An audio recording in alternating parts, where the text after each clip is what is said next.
This video is about everything you need to know before finally breaking free, reclaiming your peace, your freedom, and your life. In other words, it's about going no contact for good. The Narc Ninja, bringing you the tools and tactics to heal and deal with users and abusers. And now the Narc Ninja himself, Christopher Fairchild. Hi, and welcome to the Narc Ninja channel, or welcome back. This is a special limited 10-part series called the Narc Ninja 101 Survival Guide. And in today's topic, in the 8th video, we have a real biggie. It's the things you need to know before you go NC and how to prepare to go no contact with an abusive narcissistic person. But before we get started, I'm going to need to issue a couple of very serious warnings. If this person is destructive to property in moments of anger, like punching a hole in the wall, throwing a lamp, stomping on a cell phone, anything like this, then you might be next, and you need to flee to safety and get real help. This video is not for somebody who's leaving someone who has already been or has threatened any physical violence. The presence of a gun, for instance, in a domestic violence situation, increases the risk of homicide by a staggering 500%. At this time, more than 10 million people in the US are abused by their partners each year. 1 in 4 women will be punched, slapped, burned, kicked, strangled, or otherwise beaten by an intimate partner during her lifetime. In fact, homicide is the leading cause of death for women under 40, and nearly half of all of these victims are killed by a male intimate partner. Approximately 75% of women who are killed by their batterers are murdered when they attempt to leave or after they have left an abusive relationship. In other words, going no contact. While this video has important information, if you do feel like you are at risk in this way, this video is ultimately not for you, and I implore you, please get professional help as soon as you can. You can go to the National Domestic Abuse Hotline at thehotline.com or call 1-800-799-SAFE. And I just want you to know I am sending prayers for any of you that feel like that warning was for them.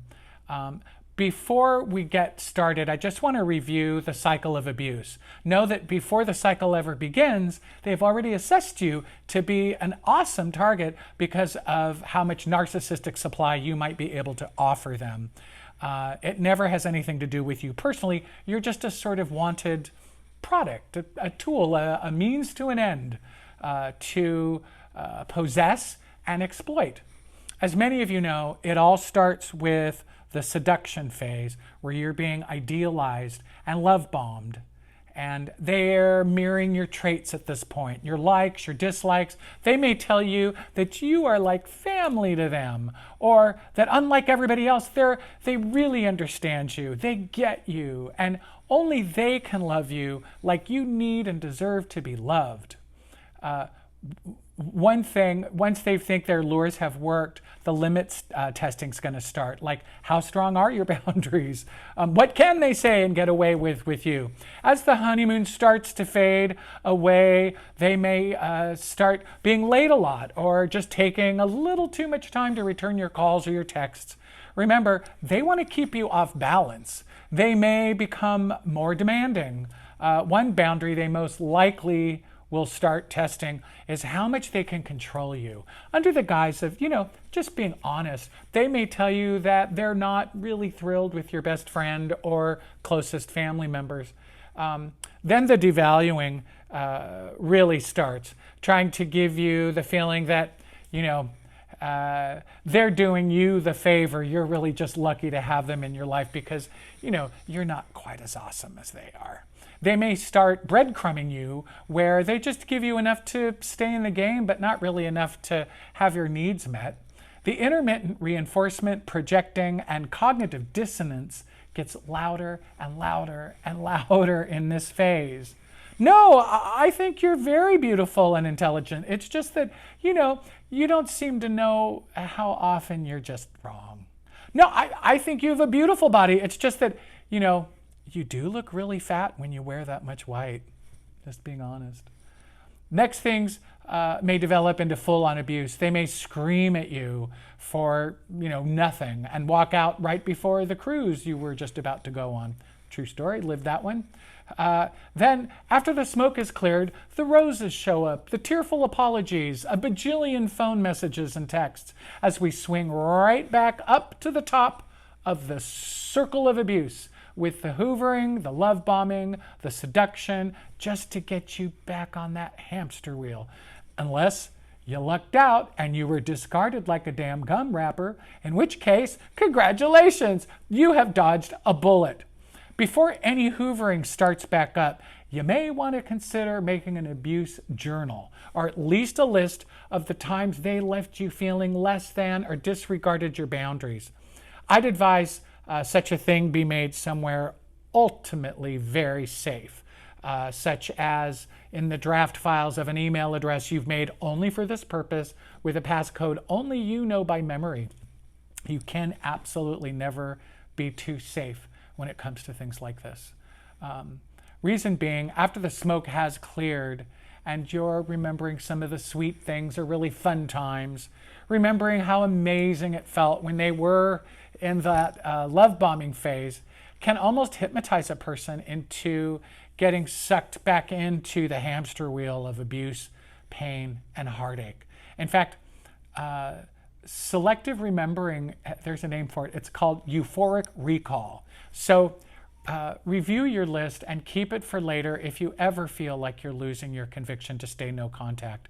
I went through all of that to make a point of how much they were relentlessly leading you through this exhaustive drama and this dance while you were sort of just being led around. I went through all of this to remind you of all of their manipulative ways, because any part of this dance can come into play when you do go no contact with an abusive narcissist.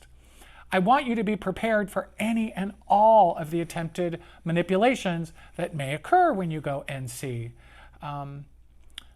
Whether it's a friend, partner, or family member, remember, it's best to do like the Narc Ninja and keep your trap shut about it. Just don't talk about going no contact with the narcissist or literally anybody you could have in common. Some things to know ahead of time. Going NC is, and these are the rules, is a no turning back permanent choice. Let's just get that straight right out the gate. Some other things to know, well, and you probably already know this, you can forget about getting closure and having that heart-to-heart about what's not working for you and why you need to take a step back from the relationship. Unless they're in the hoovering phase mode, they won't even admit to ever doing anything wrong. When have they? It would be your perspective and not their behavior on trial. So really, truly, honestly, don't bother. They've never apologized. They've never admitted to being wrong or hurting you before. So please don't think that's going to start happening now. Going NC is not at all, whether someone compares it or not, to the narc stonewalling or silent treatment, which is emotional abuse, by the way. Furthermore, you must not attempt to do this as some sort of a punishment like the narc does. You must be committed fully to this being a permanent choice for you, for your mental health, for your peace, and your own emotional protection. If you make this in any way about them, you're not doing it right. Unlike everything else in your relationship with them, this is not about them. This is about you. Once the hoovering didn't work, the NC might send those flying monkeys who want to tell you how sorry the abusive narc is, or how they don't understand why you're being so mean, or how devastated the abuser is, and why won't you return their phone calls. Much of the time, those flying monkeys, a term used, by the way, if you don't know, for the people that the narc will use as go-betweens for both information gathering on you and negative message spreading about you. that there may be even really good people who just they're completely unaware that they're even being used as pawns by the narc. Oftentimes, these will be the same people in your world that the narc originally attempted to do some triangling with, meaning that they tried to have a covert sidebar conversation with these people just to drive a wedge between you and them.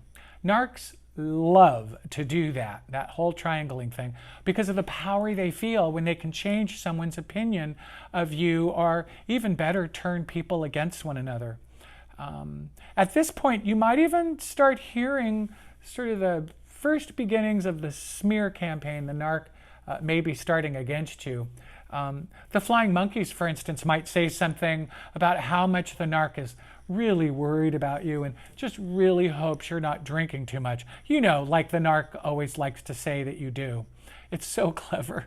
So many smear campaigns are done dressed as loving concern. I once had one from an NE, a narcissistic ex, that was an email blast of great concern about my terrible cocaine abuse, which my closest friends and family found hilarious, by the way, and still joke about, because they've all heard the terrible story of my failed attempt in the 1980s at a fancy Hollywood Hills party where I tried the stuff to be, you know, cool. And all it did was make me throw up in front of everybody, thankfully in the backyard. Ugh, so embarrassing.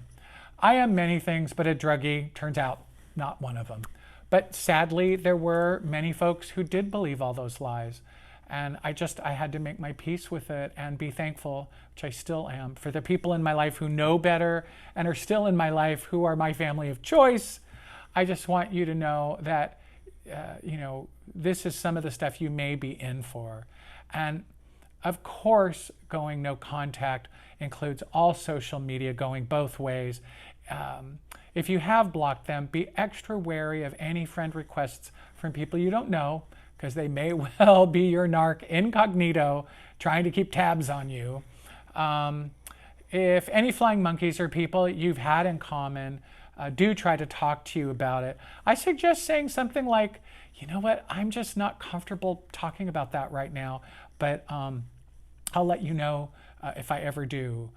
Thanks for asking though. Or, you know what, I'm only talking to my therapist about this right now, but thank you so much for checking in.